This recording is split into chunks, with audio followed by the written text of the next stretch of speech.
রোজা রাখার পর সারাদিনের ক্লান্তি ভাঙাতে ইফতারের টেবিলে এক টুকরো তরমুজ, যেটা একসময় ছিল সাধারণ, আজ সেটাই হয়ে উঠেছে বিলাসিতা। রমজানের প্রথম দিকেই ঊর্ধ্বমুখী ফলের বাজার, তরমুজ, পেঁপে, লেবু সবই যেন হাতের নাগালের বাইরে। আলহামদুলিল্লাহ খুব মোটামুটি ভালো। এই সময় এই তরমুজ এত সারা পাওয়ার কথা না, যতটুকু পাইতেছি আলহামদুলিল্লাহ ভালো।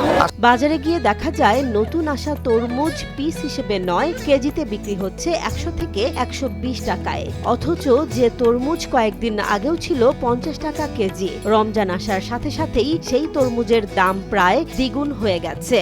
রমজানের যে খাদ্যদ্রব্যের দাম রোজার থেকে ঊর্ধ্বগতি।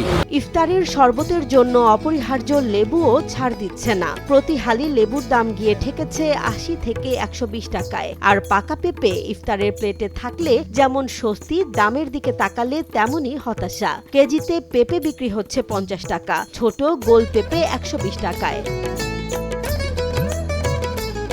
এক তরমুজ বিক্রেতা বলছেন, এখন তো তরমুজের মৌসুম না, এগুলো আগাম লাগানো সিলেটি তরমুজ, বেশি দামে কিনে এনেছি, তাই বেশি দামে বিক্রি করতে হচ্ছে।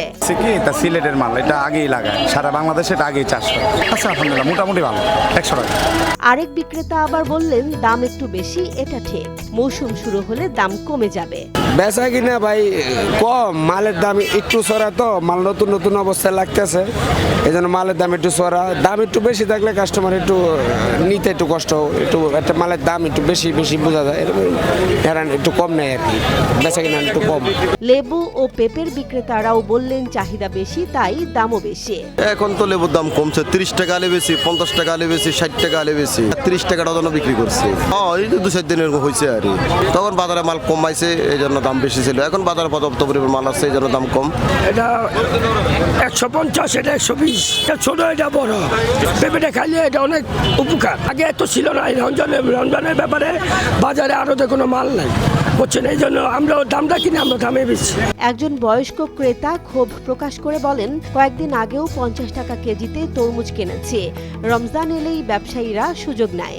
তরমুজের দাম মনে করেন, এই তরমুজ রমজানের আগে 50 টাকা কেজি কিনছি, আজকে ব্যস্ত আছে 90 টাকা, সর্বনিম্ন ব্যস্ত আছে মনে করেন যে 70 টাকা। অন্য এক ক্রেতা বললেন, দাম বেশি তবু কিনেছি, ইফতারে তরমুজ না হলে ভালো লাগে না। কে দাম বেশি, বাজারে তো সব জায়গায় একই দাম, কি করার আছে। আমদানিকৃত ফলের দাম আগেই সাধারণ মানুষের নাগালের বাইরে, দেশি ফলের দিকে ঝুঁকলেও সেখানেও মিলছে না স্বস্তি। সব মিলিয়ে রমজানের ফলের বাজারের এই ঊর্ধ্বগতি মধ্যবিত্ত ও নিম্ন আয়ের মানুষের জন্য বাড়তি চাপ তৈরি করছে। দ্রুত বাজার তদারকি জোরদার না হলে ইফতারের টেবিল থেকে ফল হারিয়ে যাওয়াই যেন সময়ের অপেক্ষা, এমন আশঙ্কাই করছেন সাধারণ মানুষ। জেসমিন জাহান, নিউজ ডেস্ক, জনবাণী।